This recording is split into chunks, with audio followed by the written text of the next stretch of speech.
in Baltimore, and with the soon-to-be Stanley Cup winning head coach Barry Trotz. You get all these wins and all these games and all. I mean, all you really want to do is put your name on a cup, right? I mean, that when it comes down to it, that's you made a lot of money, you've coached a lot, you've made some friends. There's not a lot left for you, right? Literally, for you and for Ovechkin and for a couple of these guys, right? Well, I think the more that you're in the game, you've played for the cup about 1,000 times as a kid. And as a coach, it's always Game 7 too. It's never like Game 3. It's always Game 7. You always right? score the winning goal, right? But you don't get to drink out of it or touch it until you get you win it. And if you win it, you're sort of a piece of history. I mean, the cup's been around for 100 years, and I don't think there's more than 800 names on that cup. You think about that, over 100 years. That's pretty elite and select group. So.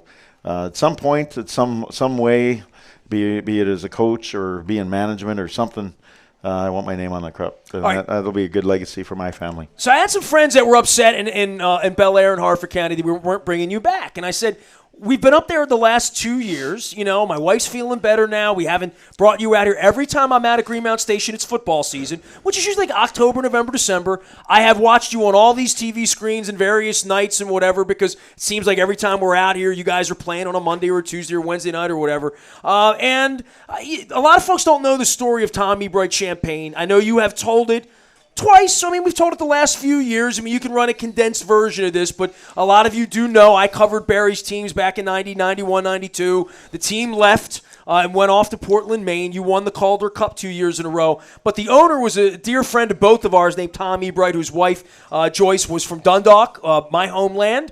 She was from my people. And, a piece of me left when we lost the hockey team, and we brought the Bandits back for a minute.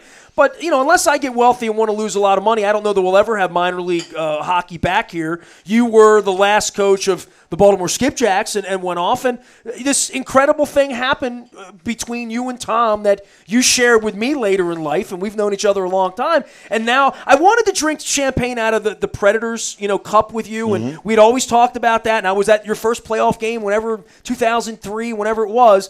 But I got like a lot of skin in the game here with drinking.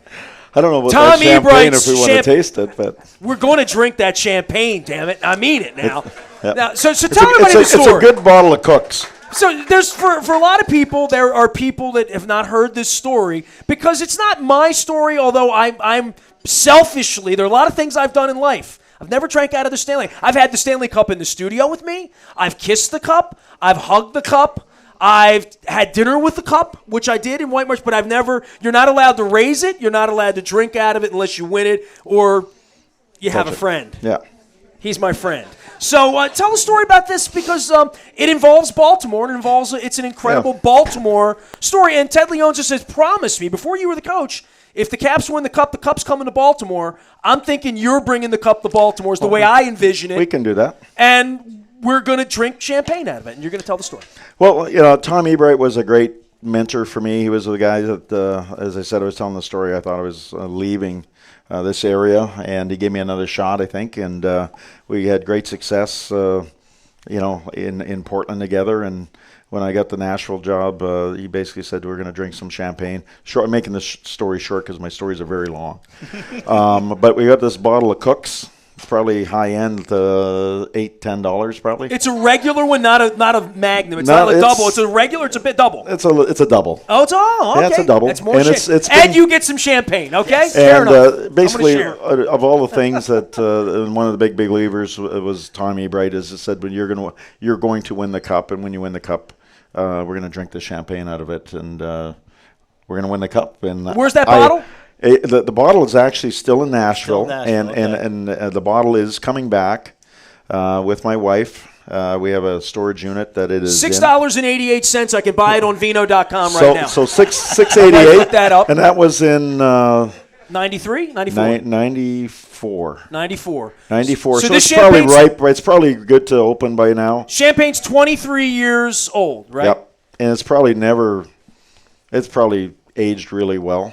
Couldn't that SOB have given you some scotch or something that would have, 25 years? So we have something. We said when we win it, we're both going to drink out of it, and then we're probably going to go to the Spit it out. hospital. Yeah, we're probably going to go to the hospital after that. But Tom was a big believer in having symbols and striving for things, and he was very giving, and he always leave a symbol, and that's his symbol to me, symbol to you. All right, so can I do this? And I send you sort of cryptic text. When we win the Eastern Conference Finals, I'll be wherever you are because I've cleared my schedule. My wife and I were going to go to London to scout our London football trip in September. We were going to do it the first week of September, and then I did the math or June, and I'm like, nah, I'm not going anywhere. I mean, I'm in as long as you're in. I got a million points. Wherever you're going, I'm going. But when we win the Eastern Conference Finals, I'm going to send you a text, and I'm going to say, send for the champagne. Just at least have it local. It'll be local. Just have it local just in case we need it. It'll be here like April 11th. Okay, all right. Well, this is funny because and Ed Frankovic is with us, and we're going to talk some hockey and get into this. But you've been convincing with fans all night and talking to everybody and telling stories and holding court between segments. And at one point, you looked at me a few minutes ago and you're like, all these fans, they're nervous. I've been Capitals fans forever, and I'm nervous because the playoffs. And you're like, we play the games. We're not nervous at all. And and Eddie and I talk about this literally every day, especially when it got boring and all you did was win, and it looked like we were just going to waltz to the presidency. Before California, you know what I'm talking about. And every day I would say, this is going to get heavy in April just because how many people in the room are Caps fans? 10 years, 15 years, 25 years, 30 years, right? I mean, God, it feels like the Dickens pattern in a Robbins seminar, carrying it up the hill, that ball, right? And you're 3 years into this, and I feel like at least our leader is calm about this. I hope Ovi and the other guys that have experienced that pain of walking out of Madison Square Garden 2 years ago, that pain last year of losing to Pittsburgh. I mean, the pain of being on that flight back from California and saying, what the hell is happening to us out there? You know that feeling, but for the fans, there's this dread, that you're not allowed to have, so don't have it. Well, one of the things I said when I first came here, I didn't really care who won as long as someone in the Washington area wins, because I think once you do that, then everybody will go, hey, we can win here. And I think just a little doubt has set in and creeped in this area, and sometimes we don't, as fans, you don't help it. As media, you don't help it. What did I do? Well, yeah, you talk about the past. I can't really control the past. It's over. It's over, man. It's done. You got divorced. She ain't coming back. I mean, it's what it is. Right. It's closure, and we look at each year as a new sheet of ice. It's a clean sheet of ice for us, and let's see if we can do something good. The Cubs did it. Yeah, the Cleveland Cubs did it. Took them 100 years. The Red Sox did it. I mean, everybody's done it. The Maple Leafs will never do it, but everybody else has done it, I know. I've said that the longer this thing goes, the better our chances are of winning it because the odds go up, right? So our odds are closer than they were 20 years ago. Let's talk about winning it. And and Eddie and I, we spend a lot of time talking about ice time. And Eddie, I know, is a former official and whatnot. That's he's an ice time guy. You are an ice time guy, right? That's the way I was trained. That's why David Poyle and Brian Murray and all of them, Jim Schoenfeld, Terry Murray. So ice time's a big deal. And I noticed the way you've coached all year. You've brought your elite players' minutes down, and you've also had the luxury on the back end, especially with the addition of Kevin Shattenkirk. When I look at your box scores and I see Carl Osner leads the team in ice time at 22:02, and you look around the league, you see a Drew Doughty playing 28 minutes, a Duncan Keith playing 27 minutes. That's an advantage. That's a luxury to have. Would you agree? It is. I think over if you add up the extra 6 minutes that Drew Doughty has to play 82 times, then you go in the playoffs. Those are hard minutes, and the top players like Drew Doughty he's not out against your fourth line. He's out against Ovi. He's out against Backy. He's out against the best of the best. So those are hard minutes, and it's funny in this league. You can say let's play everybody even minutes, and then you get your third pair out against the top offensive line, and all of a sudden you're in your end forever. So the value of a player is really sometimes in who he plays against, the matchups, all that. And for us, we've had good success. We've had 4 lines. We've been healthy.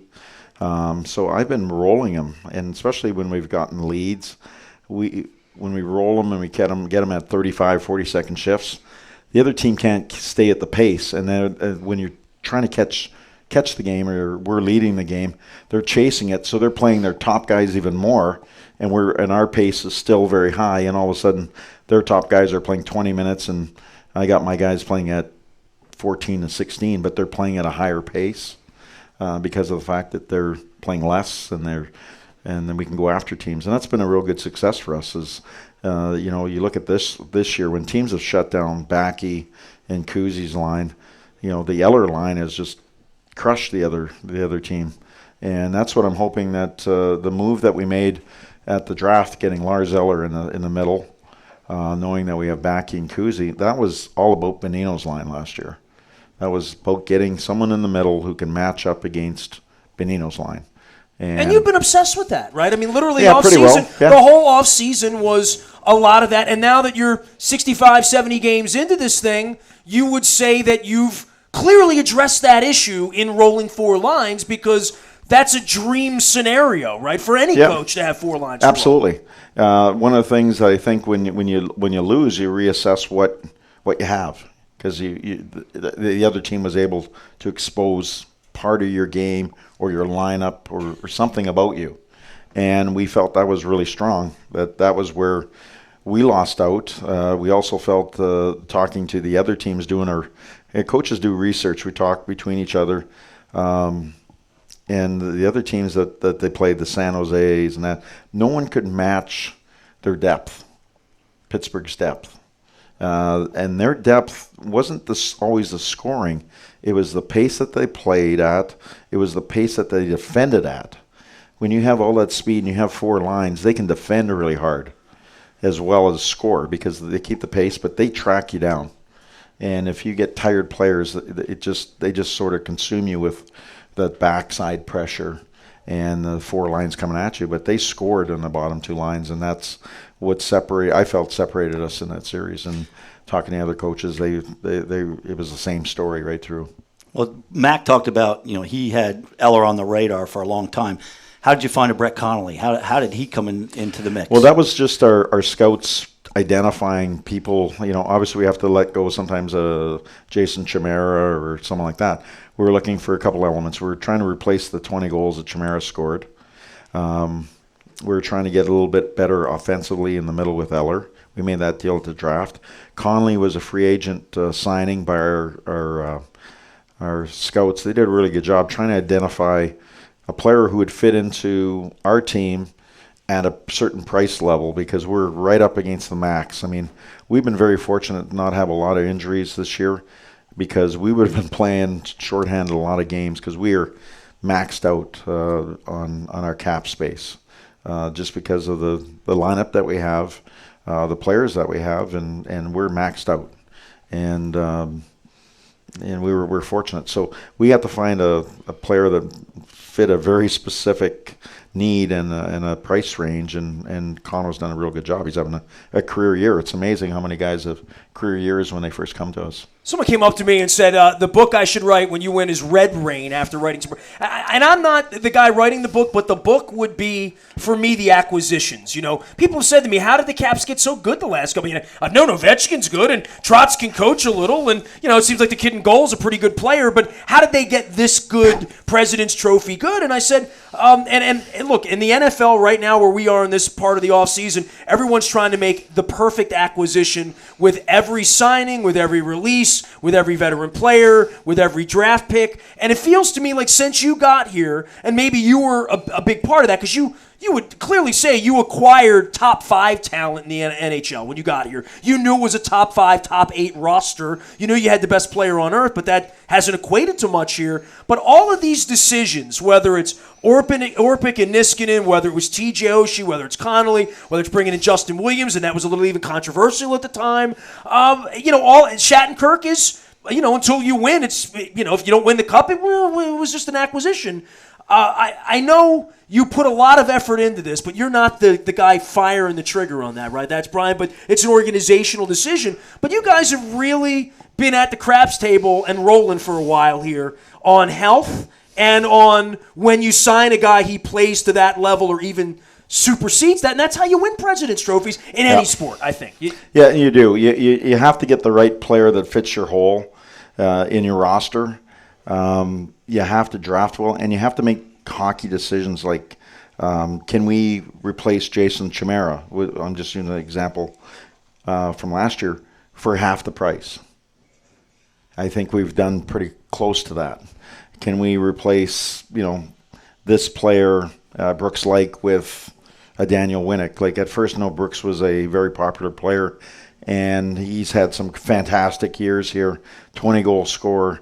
We had to do it for two reasons. One was we felt that his declining production and his money, we made the switch for Daniel Winnick. In a lot of ways, a comparable player at this stage in a career, but for half the price, and that allowed us to sign Lars Eller because it was half the price. So you're always, Mac is always thinking this year and next year, who has to be moved, because it's a puzzle for him all the time. And, next year we're not going to have this team. It's going to be impossible to have this team. You might never have this good of a team again. Yeah, we might not. We might have a better one in a couple of years down the road. Right. But this team will not be together next year. There's no question that it'll be impossible unless guys want to work for free. And I haven't met anybody in professional sports that wants to do that. And you know that intuitively because you've been at this. I mean, these are young people. Yeah. You've been in the sport for 30 years. But in knowing that, in speaking to them that way, whenever. Hopefully you don't play an elimination game the whole tournament, right? You'd like to not be in a locker room down 3-2. You'd like to never have to get to that point, but they know this is a now or never for this group, right? No. It'll if you're going to do it, you do it in different ways. When I've asked a lot of coaches because we've had good teams here since I've come here. We have 102 points, 120. We're probably going to be around wherever we are, finish around the same as last year. We've had good teams, and I was talking to Mike Babcock. Obviously, he was with the World Cup of Hockey, Team Canada, and Mike said to me, he goes, "I had the best team ever," and he told me the year, and I cannot remember. He says, "I thought there was no one could beat us. We had so much talent. We were so good. We had depth in everywhere. I had Hall of Famers in every position. First two lines were all Hall of Famers, and we never won." And we set to blow it up. And next year I thought maybe like 75% of the team that I had the year before, and we won the cup. So I sometimes your team, what you think talent-wise is your best team, it might not be your best team. But we know it's got to be your best team in April, May, and June. Yeah, that's exactly. Your best team, right? And I can tell you this. Here's a Portland story. I'm trying to connect the skipjack thing here. We moved to Portland, and it was, I think it was our fourth year there. We had the best team we ever had. We won the first year we went to Portland. We won the Calder Cup. Next year we lost out, and we probably had more talent than we did the year before, and we lost out to a very talented Providence team. The third year we had maybe the worst team I had, and we in fact went to the finals. But it was my best team. And it was the best team because they were all in. We didn't have half the talent we did the first 2 years, but we were the best team, and we lost in Game 7, June 17th, to the Rochester Americans. And you're still not over it. No, I'm still not over it. And it was my best team. It was my best team, but it wasn't my most talented. So when we say, what's your best team? I don't know if it is. Okay, fair enough. Because I think you have to go through it together. If we do something special this year or get to the finals, it might be. We may lose out, and it might still be the best team. We just might run into something. So, what do you love about this team? I love the depth. I love that they care for each other. I love that they're not afraid of what's ahead of us. And the only thing I worry about is just trying to get through the Metro. just trying to get through the Metro because it's a gauntlet of teams, and they're all good, and I think we're good too, and I'm hoping we go in healthy. How important is finishing first? Well, I think as I said, every team that you play in the playoffs is going to take a piece out of you. I know this based on what I know in coaching against these teams and where they are in their franchise. We're looking probably Leafs, Islanders, maybe Tampa Bay. If you finish first, if you don't, then you're looking at Pittsburgh or Columbus. I'm picking the first. So it's three. pretty important. Yeah, I think it's important, but at the same time, if we don't, that might be the right path for us. It might not be the wrong path. Right. Like everybody looks for the easiest way to do things. Sometimes you have to go through the hard stuff. I mean, Edison had failed. We've been through the hard stuff. We're Caps fans. I know, but we haven't. 1992, the Caps are up 3-1 on the Penguins in the first round, and the Penguins come back and they creamed everybody after it. Yeah. So you never know that first round, hardest round to win. It is. I mean, I've been on the other side a few times. Last year was one of them. We played the Penguins, and they went on to win the Cup. The Chicago Blackhawks, we played in the playoffs when I was in Nashville. They went on and win the Cup. The Detroit Red Wings, we played in the playoffs. They went on to win the Cup. So you don't know. The path might be the right path might be not finishing first. I just think that every series takes a big piece out of you. I think that one's going to take a big piece out of someone. I mean, I talked to the Penguins. I mean, they got through us, and they didn't have a lot. And they Well, if you would have asked anyone in Pittsburgh this time last year if the Penguins were, they would say this isn't our best team, and we had the Lemieux and they wouldn't have talked about that team in March of last year as that team. But look at what happened. They didn't have a goalie going in the playoffs, and Matt Murray steps up. Right? They had all those injuries. Fleury got hurt. Zakhoff, and but you talk about that's sort of my point is that the Pittsburgh Penguins were playing maybe the best hockey the last 60 games last year as a team. Their goaltenders goes down, and they're starting their third goaltender in Zakhoff. It started against the Rangers. Their team pulled together on that. They bonded. Whatever had happened, they were really strong. Then they played us, and they were strong, and they beat us, and they went on to win.